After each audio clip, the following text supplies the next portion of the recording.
La Universidad Nacional de Educación a Distancia, la UNED, ha recorrido un próspero camino desde aquel primer curso del 73, alcanzando una implantación social en toda España y en muchos otros países.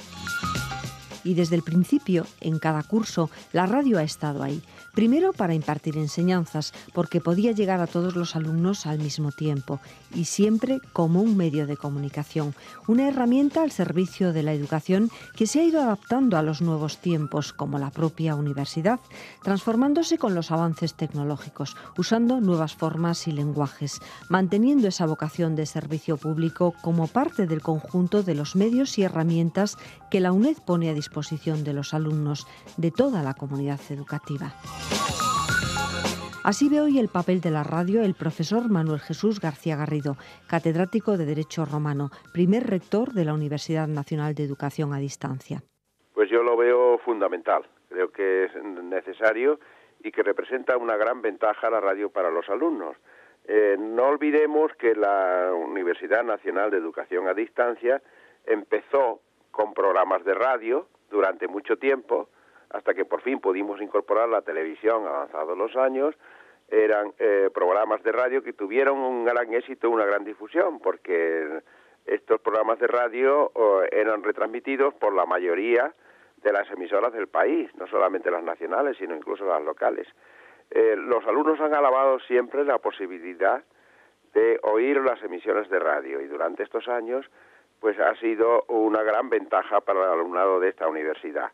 Creo que hoy, que abundan otros medios, como son todos los medios informáticos y páginas web, etcétera, que ponemos a disposición de los alumnos, la radio sigue siendo un instrumento importantísimo, y la radio que ha representado y los sucesivos equipos y el actual, no digamos nada, que tiene la UNED, pues han desempeñado una labor eficacísima para nuestros alumnos y para la historia de la universidad.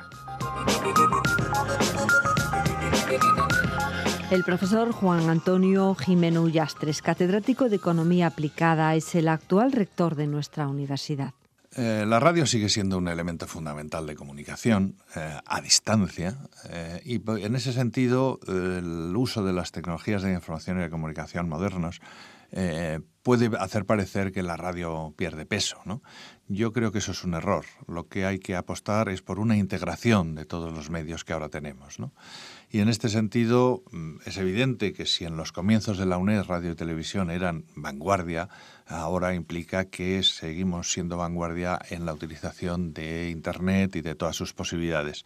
Pero precisamente dentro de esas posibilidades está la radio, que permite que cualquier usuario de los servicios de la universidad pueda descargarse a través de la red programas que podamos tener grabados, emisiones de apoyo para todas las asignaturas, para todos los temas, y que cualquier estudiante puede en sus aulas virtuales tener todos los medios a su alcance, radio, vídeo, etcétera, y en ese sentido se potencia el uso de la radio, ¿no?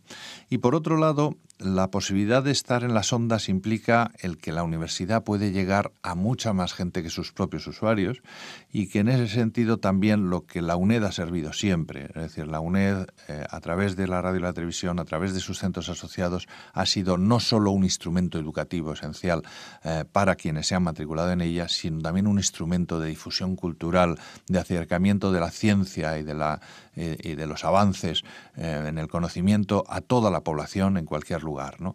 Y en ese sentido, la UNED a través de la radio sigue prestando un gran servicio colectivo, no solo a sus estudiantes, que son todos los que son, casi 200.000, sino a todos los ciudadanos que están alrededor de sus familias y de las poblaciones en las que está asentada.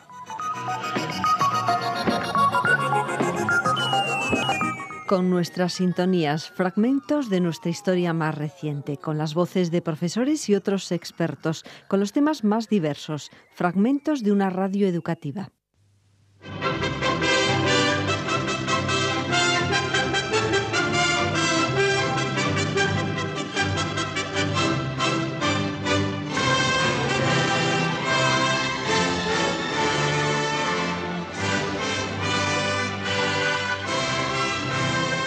Esta es la voz de la Universidad Nacional de Educación a Distancia del Ministerio de Educación y Ciencia, emitiendo a través del tercer programa de Radio Nacional de España, su programa dedicado a los alumnos del curso.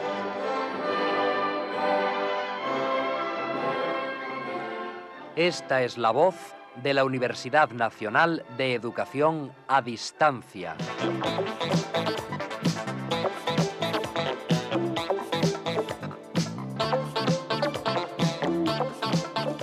Nos escuchan diariamente, excepto domingos y festivos, por el tercer programa de Radio Nacional de España en la Península y Baleares y por el programa de Radio Nacional en frecuencia modulada en Canarias.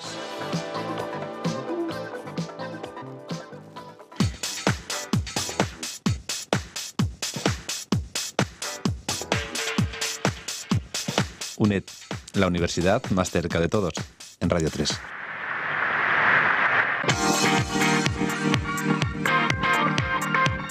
Hola, ¿qué tal? Buenos días y bienvenidos al Tiempo de Radio de la UNED. Reciban un saludo de parte del equipo que realiza este programa. Cada día en Radio 3, un tiempo de radio educativa en un intento de ayudar a los estudiantes que siguen sus cursos a través de la UNED y a todos aquellos interesados en los temas culturales que aquí se tratan. Nos pueden sintonizar todos los días de la semana, de lunes a viernes, de 6 a 7, sábados y domingos, de 6 a 9 de la mañana. Y siempre que lo deseen, pueden seguirnos en internet, www.teleuned.com, donde encontrarán los programas emitidos, incluso de cursos anteriores. Hoy es lunes y nuestro tiempo lo dedicamos a tratar temas de humanidades.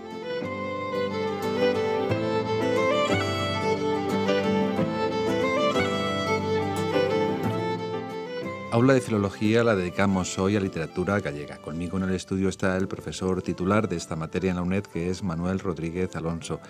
Manuel, buenos días. Buenos días. Fieles a esta cita, que por el mes de mayo siempre dedicamos a tratar de gallego, pero tiene una razón que es la celebración del Día de las Letras Gallegas, que se celebra el día 17, y nosotros buscamos la fecha más aproximada para dedicarlo a ese día, ¿verdad?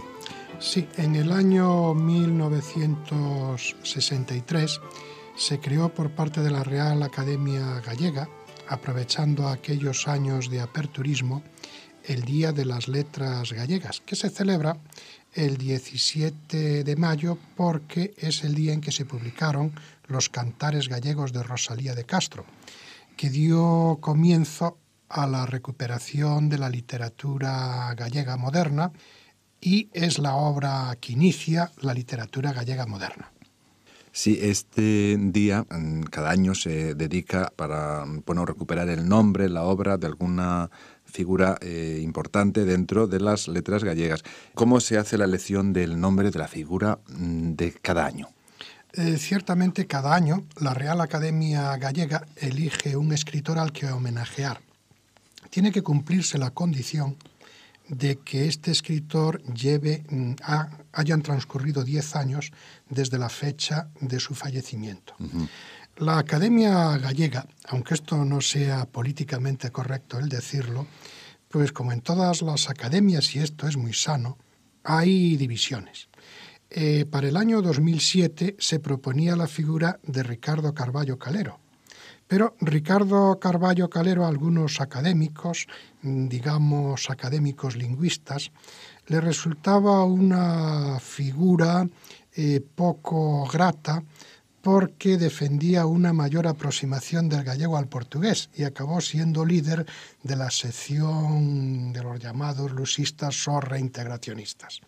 Entonces yo creo que injustamente don Ricardo Carballo Calero, del que yo fui alumno, y que todavía hoy su historia de la literatura no se ha superado, dígase lo que se diga, pues por su ideología reintegracionista, que no está de acuerdo con algunas de las posturas de la Real Academia Gallega, aunque bien es cierto que últimamente pues están admitiendo muchas de sus propuestas, pues por eso don Ricardo Carballo Calero pues fue excluido de esta celebración y me da la sensación de que lo va a tener difícil, a pesar de que fue secretario de la Real Academia Gallega y autor de la ortografía de la Real Academia Gallega, por la que todos aprendimos a escribir gallego, los de mi generación, y de la primera gramática moderna del gallego, que tenga los defectos que tenga, pues todos los de mi generación e incluso muchos de los académicos que ahora lo vetan aprendieron literatura y a escribir con don Ricardo Carballo Calero.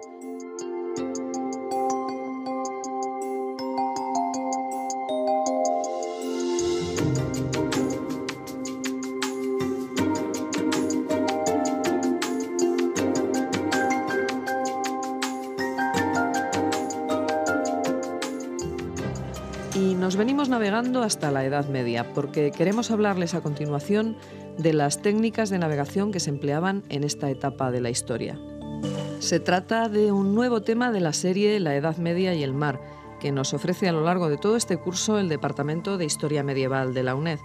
José Miguel López Villalba, que es profesor de este departamento, es hoy el encargado de acompañarnos en el estudio para hablarnos con más detalle de las técnicas de navegación medievales.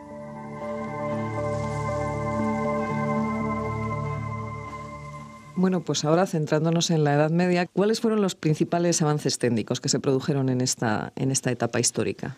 Bien, pues la Edad Media siempre se habla de una época oscurantista, ¿verdad? Y de pocos avances. Y la verdad es que diríamos que no es que fuera eso, es que los romanos pusieron el listón muy alto. Ya. Y entonces, claro, superar a aquellas personas que durante tanto tiempo se habían preocupado de tocar y de avanzar en muchos temas era difícil.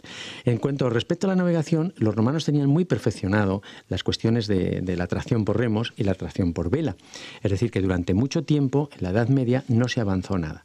Los grandes avances fueron, sobre todo, en el timón axial, que se colocó en el centro. Es decir, ahora cualquiera que tenga en la imaginación un barco está viendo que el timón va en la parte de la popa, es decir, la parte trasera, en la parte centrado, y es la manera de que el barco gire a un lado o a otro.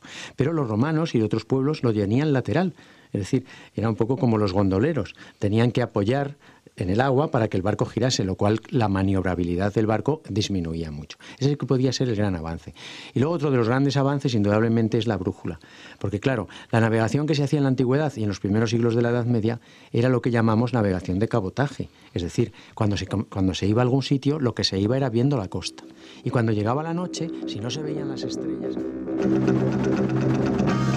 Efectivamente, estamos ya en el tiempo de la Escuela Técnica Superior de Ingenieros Industriales de aquí, de la UNED.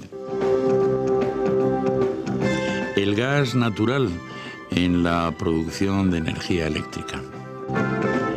Y haremos ese recorrido de la mano de la profesora Consuelo Sánchez Naranjo, que ya está con nosotros.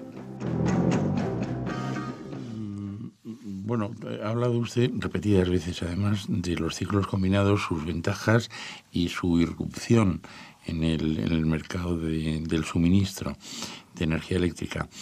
¿Y por qué presentan rendimientos más altos que las otras centrales?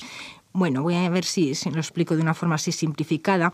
A ver, un ciclo combinado está formado, en cierto modo, por el acoplamiento de dos ciclos termodinámicos simples, en el que normalmente la fuente de energía primaria de uno de estos ciclos simples proviene de energía que el otro ciclo disiparía a la atmósfera.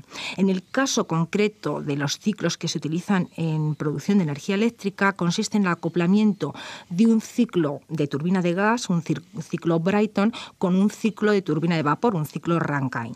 Entonces, ¿qué es lo que ocurre? Pues que si yo nada más que tuviera los ciclos simples independientes, en el caso de la turbina de gas, habría producido energía eléctrica y habría gastado un combustible, pero habría disipado los gases con 500 grados a la atmósfera. Si tuviera el ciclo simple de vapor, hubiera producido energía eléctrica también, pero hubiera necesitado consumir otro combustible en la caldera para llegar a producir ese vapor. Entonces, ¿qué es lo que hago en el ciclo combinado? Acoplo los dos ciclos simples y entonces la energía que tiene el gas, lo que hago es emplearla precisamente en producir vapor, con lo cual tengo una instalación donde he introducido gas natural en la cámara de combustión y he producido energía eléctrica en los dos alternadores accionados por la turbina de gas y la turbina de vapor. El rendimiento de esta instalación es mayor que el rendimiento de cada una de las instalaciones simples que se están utilizando. Esta es la razón de que tengan rendimientos más elevados este tipo de instalación. ¿Hay futuro? En el ciclo combinado Sí.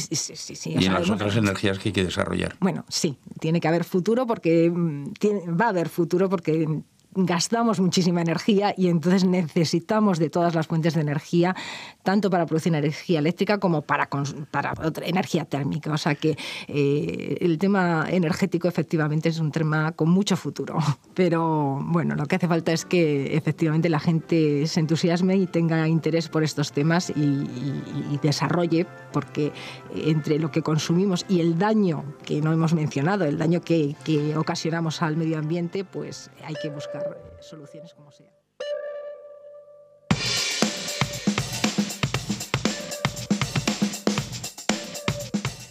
Lo que queremos nosotros es establecer esos puntos en los que el informático puro y duro no tiene más remedio que acceder a lo que han hecho filósofos, matemáticos, biólogos, neurofisiólogos, psicólogos, incluso personas representativas del mundo de la moral, de la ética y de esos otros campos del conocimiento que nos marcan hasta dónde puede llegar el conocer de una máquina en comparación con lo que un humano es capaz de conceptualizar, conocer y transmitir a otros usando lenguaje natural. Por eso creemos que en las fronteras está la riqueza, en el mestizaje.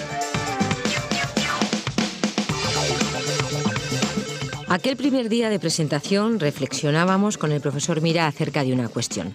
Reflexionábamos sobre la naturaleza del conocimiento humano y la parte de este que se puede reescribir de forma computable, y cuestionábamos en qué punto de aproximación se halla el lenguaje natural del lenguaje de la máquina. Pues en realidad está bastante lejos todavía.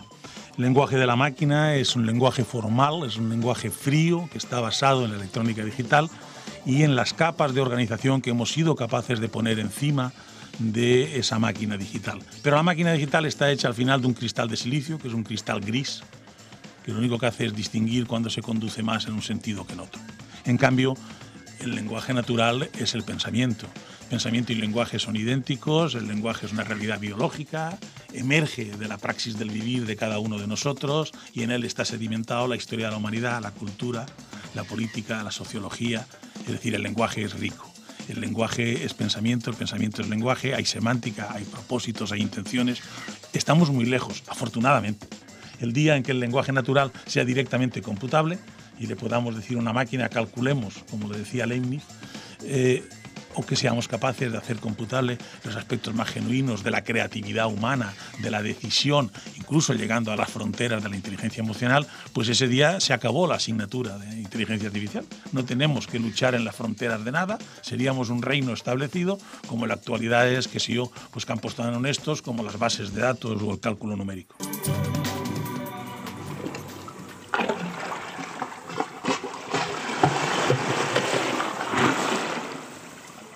Seguimos avanzando en nuestro programa en Revista de Economía y de Turismo, un programa de la Facultad de Ciencias Económicas y Empresariales de la UNED. Como pueden apreciar por el sonido que tenemos de fondo, hoy vamos a hablar del agua. La pasada semana coincidieron varios actos y celebraciones en el marco del Día Internacional del Agua, que en este año 2007 la UNESCO ha presentado bajo el lema Afrontando la escasez del agua. Uno de estos actos fue organizado por el Grupo Español de la Asociación Internacional de Recursos Hídricos, que dedicó una jornada a un tema de máxima actualidad en este momento, como es la gestión del agua en la España de las autonomías. Esta jornada se celebró el pasado 20 de marzo en Madrid y fue inaugurada por la ministra de Medio Ambiente, Cristina Narbona. Por otro lado, se ha iniciado el debate sobre la reforma de la Ley del Agua en el seno de la Comisión Permanente del Consejo Nacional del Agua. Pero hoy en Revista de Economía y Turismo vamos a trasladarles una parte de los temas que se han tratado en la jornada que decíamos celebrada en Madrid con el título La gestión del agua en la España de las autonomías y en particular de la presentación de la reforma de la Ley del Agua que se comentó en estas jornadas. En primer lugar, escuchamos a Cristina Narbona, ministra de Medio Ambiente, quien aprovechó la jornada para explicar los objetivos de la reforma propuesta de la Ley del Agua. El texto que debate el Comité Permanente del Consejo Nacional del Agua reúne ya la práctica totalidad de los nuevos artículos que se someten a este debate. Digo la práctica totalidad porque en los próximos días se incorporará también a ese debate en el seno del Consejo Nacional del Agua algunos artículos más que pretenden ajustar al máximo, en concreto, lo que es el Estatuto de Autonomía de Andalucía. y siempre en esa búsqueda del respeto al marco constitucional, el respeto a la Directiva Marco Europea y el reconocimiento de los ámbitos concretos de gestión de las comunidades autónomas. Por lo tanto, comencemos por situar el debate o la propia reforma en términos constitucionales. El artículo 149 de nuestra Constitución dice muy claramente cuáles son las competencias del Gobierno de la Nación en lo que se refiere a los ríos que discurren por más de una comunidad autónoma. Y eso significa que ahí se fijan competencias de carácter exclusivo y permanecen, por lo tanto, en el ámbito de las competencias de las comunidades autónomas todo lo relativo a la política del agua cuando el río es un río que discurre exclusivamente en el territorio de una comunidad autónoma. El Gobierno, el Ministerio de Medio Ambiente, a lo largo de esta legislatura... Nuestra portada está dedicada a un espacio de historia antigua de España, componentes de la crisis del siglo III y su repercusión en Hispania, es el tema que traen a debate el profesor de la UNED, don Juan José Sayas, y nuestro invitado de la Universidad Complutense de Madrid, don José Manuel Roldán Hervás. Tenemos con nosotros, para tratar de la crisis del siglo III, de sus componentes y repercusión en la península ibérica, a José Manuel Roldán Hervás, catedrático de Historia Antigua y director del Departamento de Historia Antigua de la Universidad Complutense de Madrid. Un resumen de la valoración y concepto de crisis. Pues en la historiografía de la antigüedad se entiende por crisis del siglo III, en principio, un deterioro general del imperio que está causado por un gran abanico de acontecimientos o de fenómenos económicos, sociales, políticos y culturales. Naturalmente, ese término crisis, en principio, evoca deterioro, debilidad, decaimiento, pero al mismo tiempo es un término de referencia ligado a una situación que se consideraba que era de estabilidad, de solidez y de equilibrio. Entonces se tenía la creencia de que con anterioridad a la crisis en el imperio había una situación de estabilidad, tanto en el aspecto económico, puesto que estaba garantizada por el contrapeso existente entre el campo y la ciudad, entre producción y consumo, entre gastos e ingresos estatales y municipales, también en política interior mediante un supuesto sistema de contrabalanceo de poderes entre el emperador y el senado, y finalmente en el terreno militar, que hasta este momento pues había podido resolver sus problemas tanto de defensa como de ataque. Pero se supone que durante el siglo III esa situación cambió, esa situación de estabilidad se mudó. El ejército, que por otra parte se iba barbarizando cada vez más, no solo participó en secesiones territoriales y en levantamientos contra el poder estatal, sino que también a veces pues, se vio incapaz de poder frenar las invasiones bárbaras o las incursiones bárbaras. Como consecuencia de ese desmedido protagonismo que tiene el ejército ahora, se inaugura una fase que es conocida como anarquía militar, en la cual pues, se suceden continuamente una serie de los llamados emperadores soldados. Incluso hubo una década, entre el 260 y el 273, en los cuales incluso el propio imperio rompió su unidad, puesto que se separó de ese imperio las Galias y el pequeño reino de Palmira en Oriente. Esos factores concretos...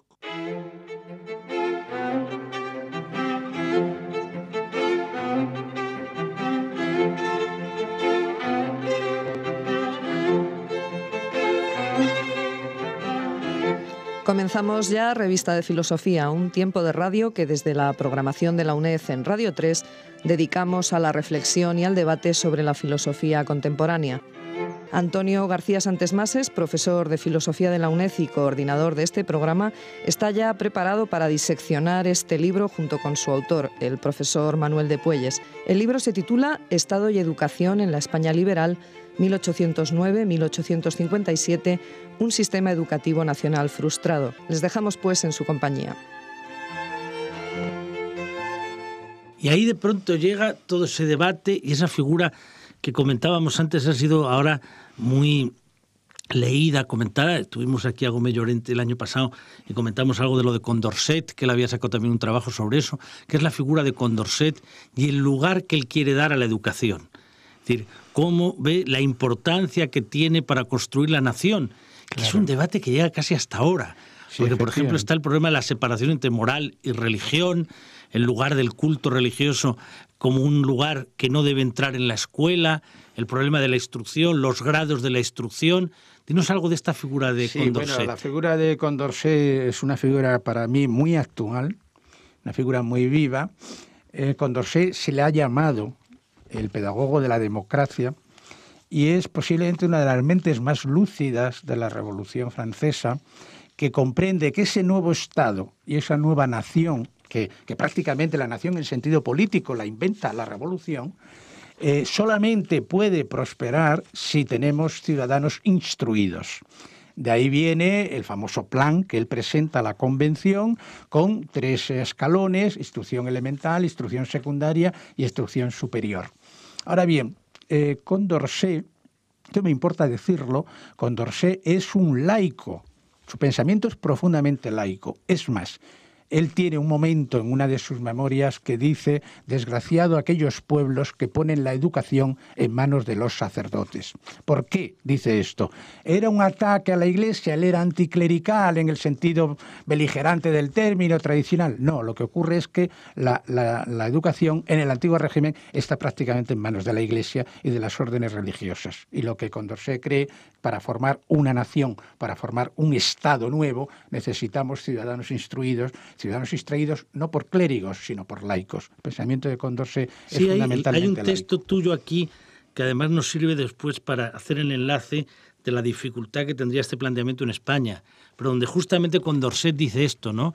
Los principios de la moral enseñados en las escuelas y en los institutos serán los que, fundados sobre nuestros sentimientos naturales y sobre la razón, pertenezcan a todos los hombres. Curioso esto, veremos después en el programa el uso del término razón por otros, pero aquí la utilización es esta. La Constitución, al reconocer el derecho que tiene cada individuo a elegir su culto, al establecer una completa igualdad entre todos los habitantes de Francia, no puede permitir en la instrucción pública una enseñanza que, al rechazar a los hijos de una parte de los ciudadanos, destruya la igualdad de las ventajas sociales y dé a determinados dogmas particulares una superioridad contraria a la libertad de opiniones. Es, pues, rigurosamente necesario separar de la moral los principios de toda religión particular y no admitir en la instrucción pública la enseñanza de ningún culto religioso. Parece increíble, ¿no? Sí, lo es, Digo, cómo sí. es el debate que hay ahora en España, este tipo de frase, ¿no? Efectivamente. Porque son unas afirmaciones que todavía sigue la discusión en España ahora sobre si se puede haber una moral sin religión, sobre si las enseñanzas vinculadas a religiones particulares deben tener su lugar en la escuela. Es súper impresionante. Como ves ahí, es clarísimo el pensamiento laico de Condorcet, que está basado efectivamente en una distinción muy propia de la Ilustración, de la moral natural y la moral propia de una religión revelada, ¿no? Pero curiosamente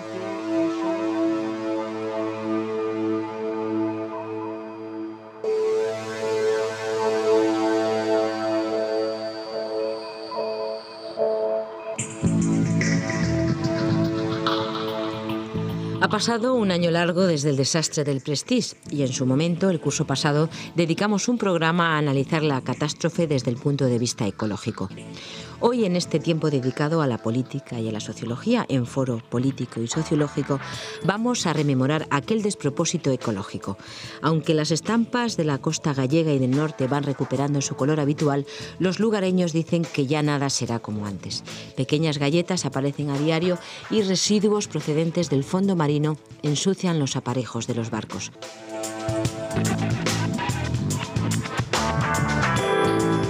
El profesor Emilio Luque está de nuevo con nosotros, acompañado por el ecologista Raúl García Rodríguez de ADENA, Asociación de Defensa de la Naturaleza. Y el hombre es muy torpe en este sentido y estamos llevando a la ruina a la mayoría de los caladeros comerciales del mundo.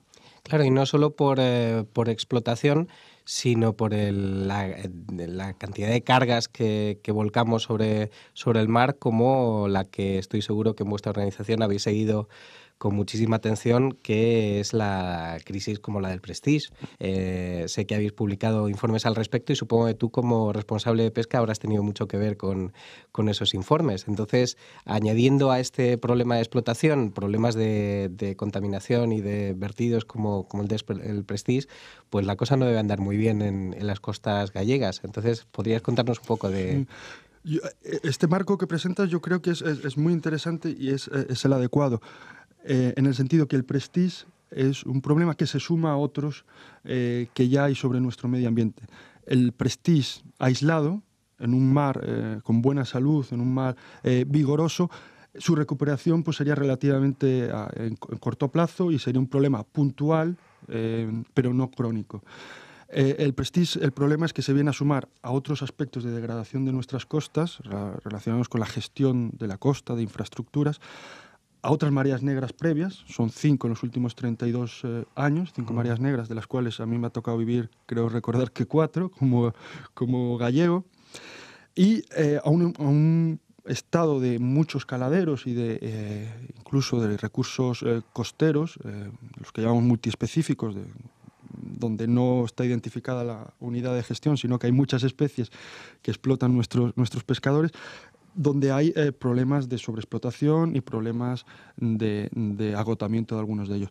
Todo esto sumado es una bomba, y por eso nos preocupa especialmente el caso del prestige, porque es más problema sobre unos ecosistemas que ya creemos que están estresados, que ya están cansados, en cierto modo envejecidos y no tienen la misma capacidad de recuperación que otros.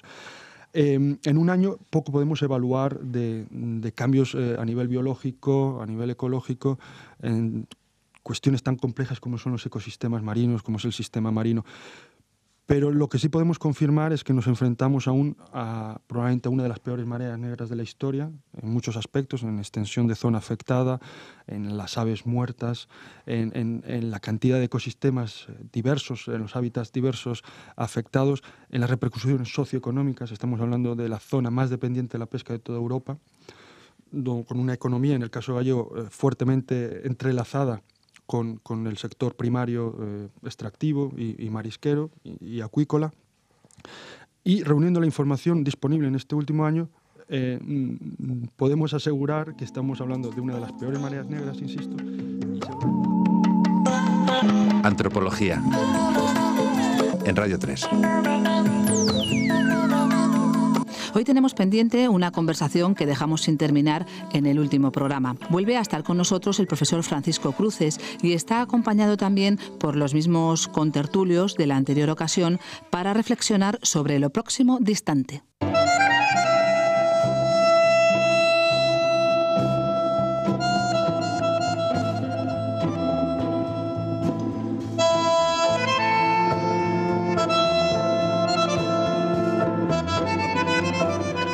Estamos oyendo música de Astor Piazzolla.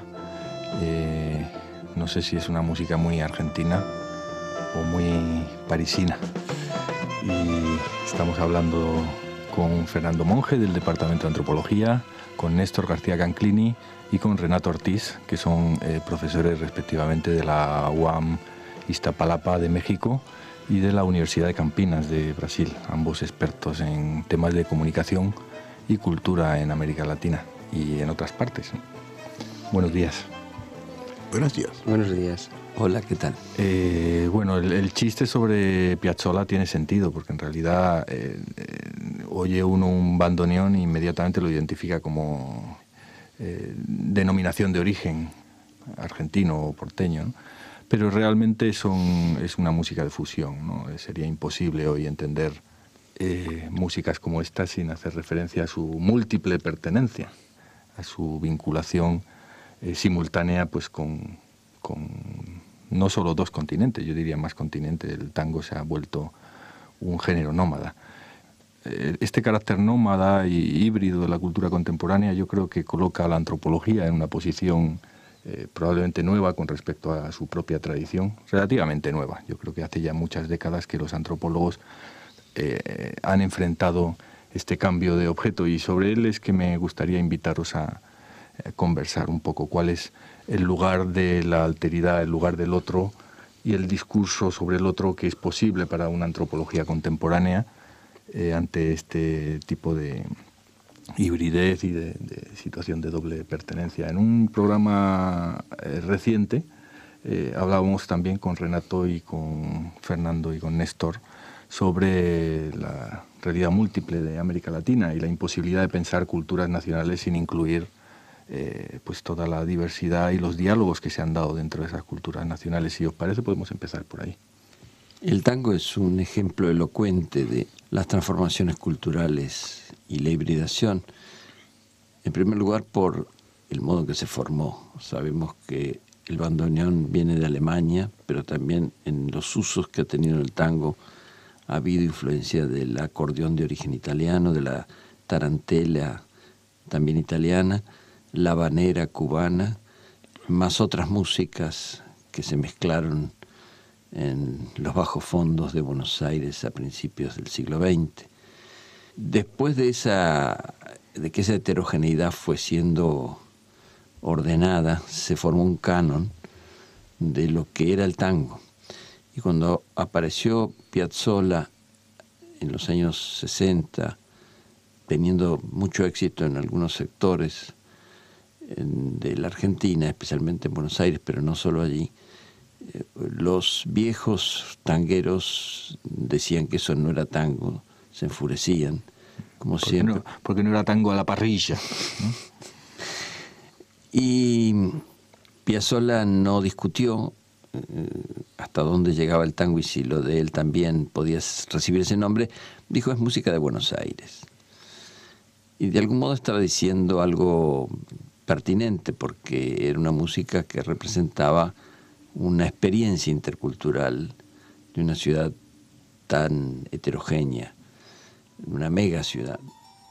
Pero es interesante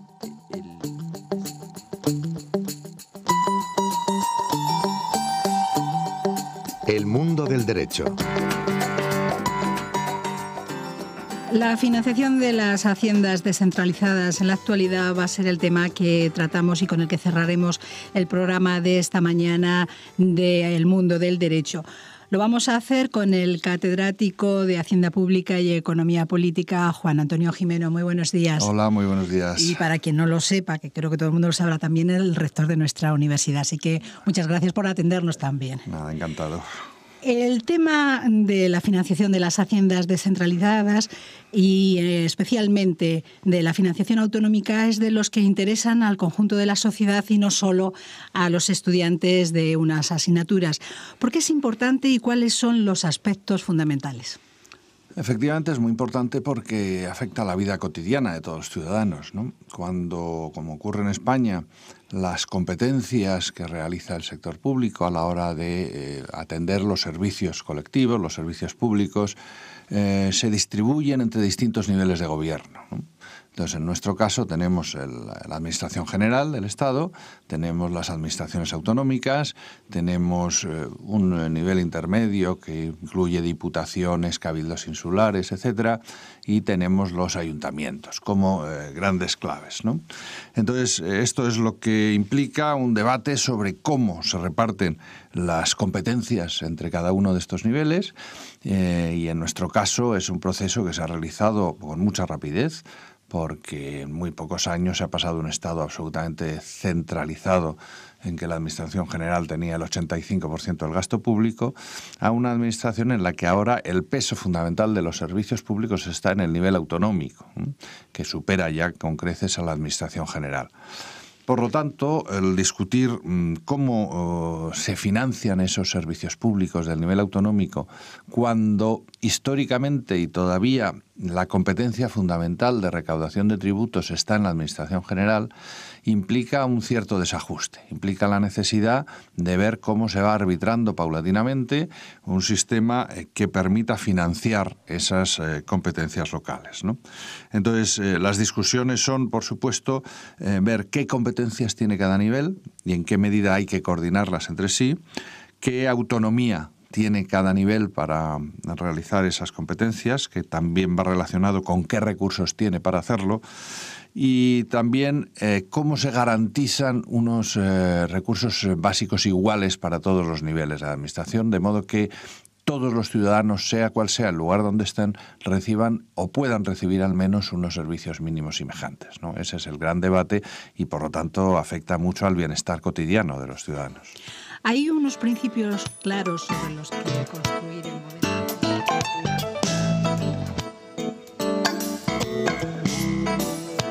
Hola, buenos días. Psicología hoy, a partir de estos momentos en la UNED. Bienvenidos. Es un programa en el que hoy vamos a reflexionar sobre las relaciones entre psicología y arte, entre psicología y cultura. Es una propuesta de Jorge Castro Tejerina, profesor en el Departamento de Psicología Básica 1 de la UNED, y de Florentino Blanco Trejo, profesor en la Facultad de Psicología de la Universidad Autónoma de Madrid. Ellos han escogido para comenzar esta música. Es un fragmento del Miserere Mei Deus de Gregorio Allegri.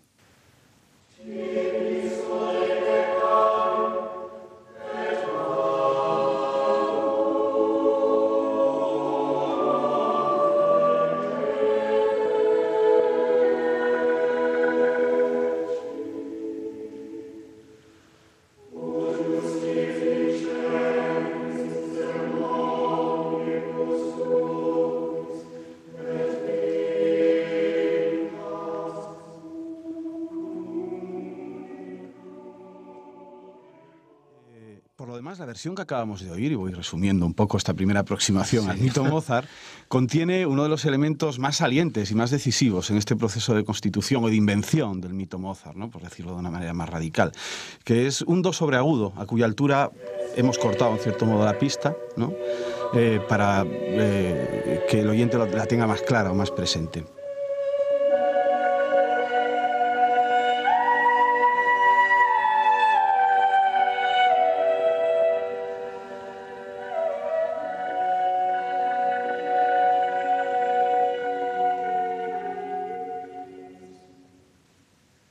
Ese do sobre agudo en realidad no existe en la versión original de la obra, sino que es la consecuencia insospechada, un error de transcripción de un autor inglés sobre una transcripción que a su vez había hecho Mendelssohn de la obra original.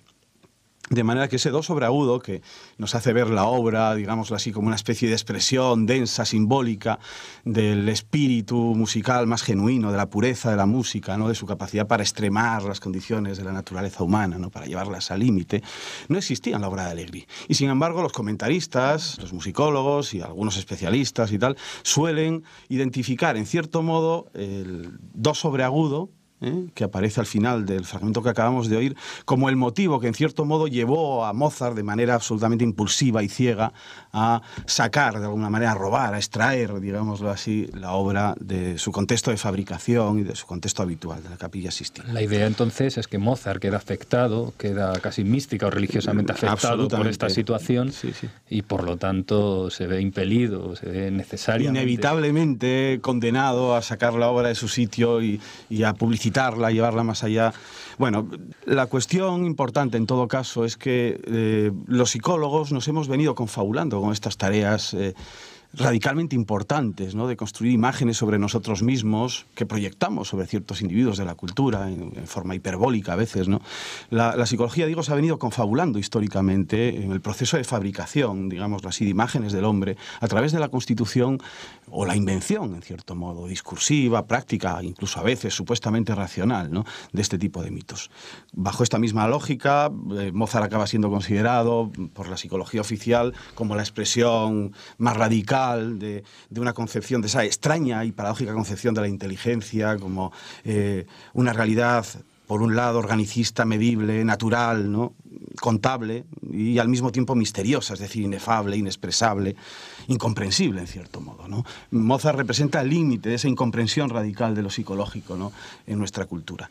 Y de paso nos proporciona, como mito, la posibilidad de diferir nuestra responsabilidad, ¿no? Es decir, de asumir que no tenemos ninguna obligación de transformar las cosas, que hay gente, digámoslo así, diseñada por la propia naturaleza, escrita así en el plan de Dios para que haga lo que nosotros no podemos hacer. Yo creo que el mito, el genio, en cierto modo, es una eximente para nuestra responsabilidad histórica. Y yo creo que la psicología tiene mucho que hacer, ¿no?, para deconstruir, desmantelar esta confabulación y hacer ver que si el ser humano tiene algo, ante todo, tiene responsabilidad, ¿no? Su conducta, su acción, no es solo el efecto de una causa, sino que es futuro, el ser humano, como muchos filósofos. Tenemos con nosotros al profesor Luis S. Bueno, entonces, es posible, después de, como usted decía antes, cada vez que solucionamos los investigadores una cuestión, planteamos 10 más que quedan por resolver, podemos seguir adelante y acabar nuestra visita al parque cuántico. Bueno, pues podríamos decir que a pesar de todo, pues tenemos en la interpretación de Everest tenemos todavía cosas por analizar, porque puede parecer algo extraño, atrevido, loco, puede parecer muchas cosas. Y sin embargo, pues tiene detractores acérrimos y partidarios ultranza dentro del mundo de la física. Y una cosa muy interesante es que da pie a pensar en que pueden existir muchos universos. Y eso en cosmología, desde los razonamientos cosmológicos, es muy interesante porque les da también pie a pensar que esos universos pueden ser distintos unos de otros según el valor de las constantes fundamentales, la constante de Planck, que aquí tiene un valor, a lo mejor en otro universo tiene otro ligeramente distinto, la velocidad de la luz también podría ser distinta. Y todo eso nos lleva a decidir qué universos son capaces de albergar vida, lo cual es un problema curioso, por lo menos, ¿no? Es un problema relativamente interesante. Y no deja de ser interesante también que después de 100 años de mecánica cuántica, más de 100, desde 1900, que Planck dio con la idea del cuánto, todas estas discusiones siguen vivas. O sea que aquí queda mucha tela que cortar. O sea. No, claro, queda toda la tela desde ese planteamiento que puede ser más o menos, como hablábamos al principio, incluso bordeando la ciencia ficción, la metafísica, y escapándose un poco de lo que es la realidad aprehensible, pero que deja una cantidad de... En definitiva, ¿el gato estaba vivo o estaba muerto? Bien, pues esto depende cómo uno lo encuentre. Redinger hizo una cosa, y es que puso un aparato para envenenar al gato que sería disparado por un mecanismo radiactivo. Y entonces, una de dos, el gato está vivo o está muerto, eso es una realidad. En sistemas cuánticos, pues tenemos esa pequeña incertidumbre de decir, no sé si está aquí o no, no lo sé. En el mundo de Everest todo queda resuelto. La descripción es perfectamente coherente. Son diversas ramas clásicas, pero clásicas, en las que la evolución sigue de acuerdo con la ecuación de Redinger. No hay un problema de colapso. El problema que existe realmente desde el punto de vista de lo que hemos dicho del señor que abandona la cabina y aparece un mundo nuevo es que eso no puede ser. En la descripción matemática que entendemos de la teoría de Everett elaborada posteriormente, esos universos no se conectan entre sí, no se puede saltar de uno a otro. Son realizaciones distintas. Usted decía que había supuestos que no eran aceptables. Bueno, ¿cómo cerraría usted esta pequeña visita? Bueno, pues la cerraría insistiendo de nuevo en que los problemas interpretativos siguen vivos y tal vez haciendo referencia a unas cuantas frases de unos científicos muy significados en todo esto. En un diálogo atemporal casi, ¿no? Porque no son coetáneos. La primera frase, que ya hemos repetido alguna vez, es la de Einstein: Dios no juega a los dados. Tiene que ver con esa incertidumbre cuántica de probabilidades que él nunca acaba de creerse. A lo cual Hawking, años después, le replicaría que no solo juega, sino que además tira los dados donde nadie puede verlos. Y en ese diálogo atemporal o intemporal, o como se le quiera llamar, Einstein le replicaría: bueno, si Dios juega a los dados, ¿qué le vamos a hacer? Pues que juegue. Pero ahora, eso sí, que lo haga de acuerdo con ciertas reglas, a mí eso me supera. Profesor Sese, ha sido un bello ejercicio de lo que puede ser no ya la especulación, sino la observación, la reflexión, la consideración y, en definitiva, el enfrentarse con la ciencia en estado puro.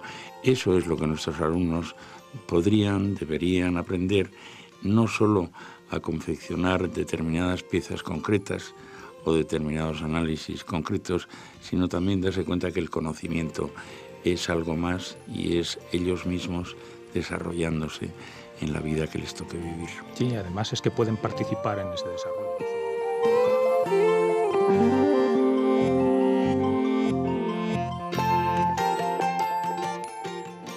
Bueno, y ahora, después de las noticias, pasamos a una entrevista que le hizo nuestro compañero Miguel Minaya al académico de la lengua Manuel Seco.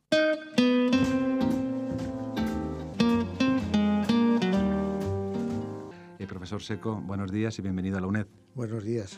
Es académico de la Real Academia Española, sillón A mayúscula, desde 1980.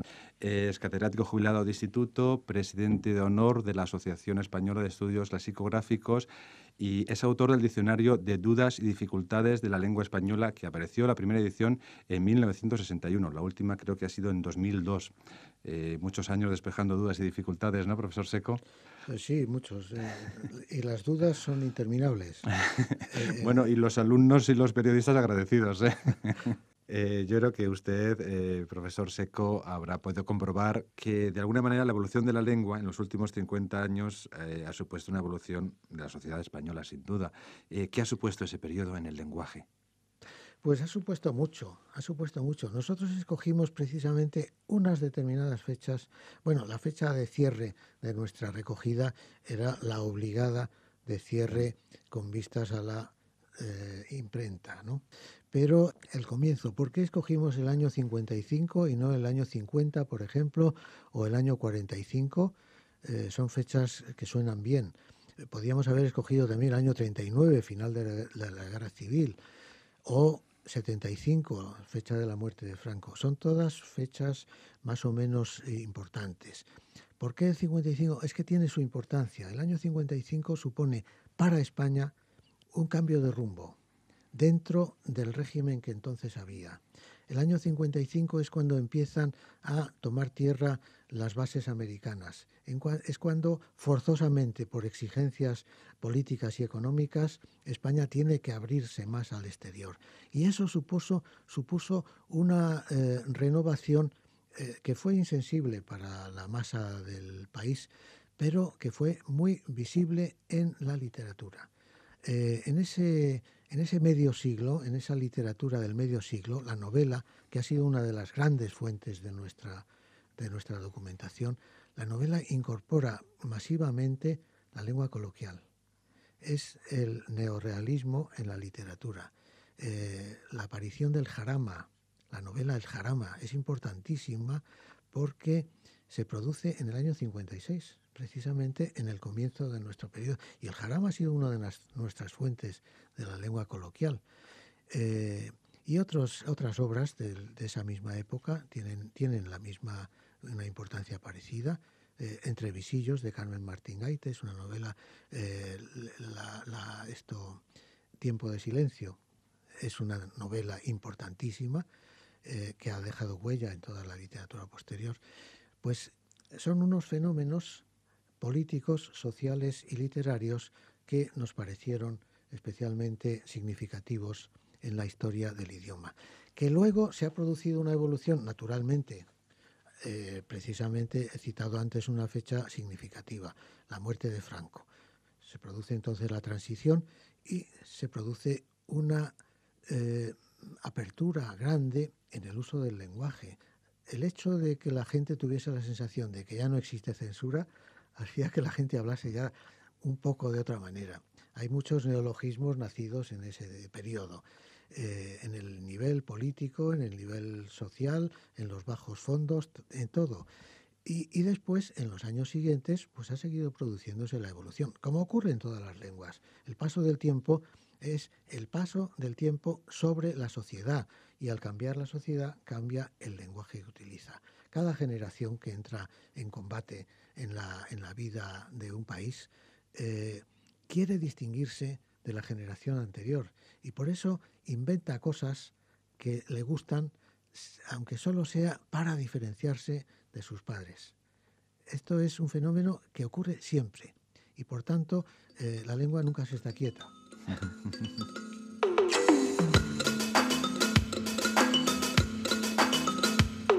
En esta emisión de la revista de Educación estamos presentes los profesores de la asignatura Economía de la Educación de la UNED, el profesor Agustín Belloso de Santi Esteban, quien les habla, Miguel Somoza.